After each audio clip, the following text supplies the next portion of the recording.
بسم اللہ الرحمن الرحیم۔ الصلاۃ والسلام علی خاتم النبیین، الصلاۃ والسلام علی رحمۃ للعالمین، الصلاۃ والسلام علی ختم المرسلین۔ فاما بعد، آج کی حدیث صحیح۔ آج کی یہ حدیث ترمذی شریف میں بھی ہے، سنن ابو داؤد میں بھی ہے، سنن نسائی میں بھی ہے، سنن ابن ماجہ میں بھی ہے اور مسند احمد میں بھی ہے۔ آئیں آج کی حدیث پڑھتے ہیں، سنتے ہیں اور اللہ کے رسول کی باتوں سے فیض یاب ہوتے ہیں کہ دین میں کیا چیزیں ہیں۔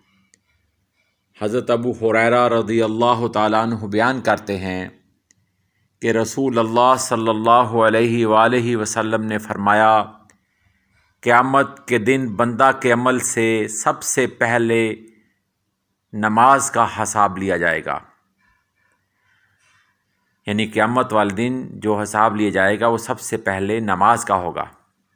بندے کے اعمال میں سے سب سے پہلے نماز کا حساب لیا جائے گا۔ اگر نمازیں درست ہوئیں تو وہ کامیاب اور کامران ہو گیا۔ اللہ اکبر۔ اور اگر نمازیں فاسد ہوئیں تو وہ ناکام اور نقصان اٹھانے والا ہو گیا۔ استغفر اللہ، استغفر اللہ، اللہ ہمیں معاف کرے۔ اگر اس کے فرض میں کمی ہو تو رب تعالی، رب رحمان اور رؤوف و رحیم فرمائے گا، دیکھو میرے اس بندے کے نفل ہیں،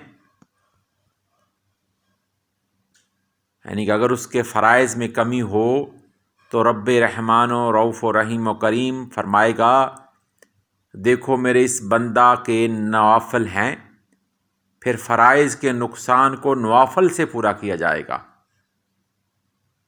اللہ اکبر۔ یا اللہ یا رحمان یا رؤوف یا رحیم یا کریم۔ پھر باقی اعمال کا بھی اسی طرح معاملہ ہوگا۔ سبحان اللہ و بحمدہ، سبحان اللہ العظیم۔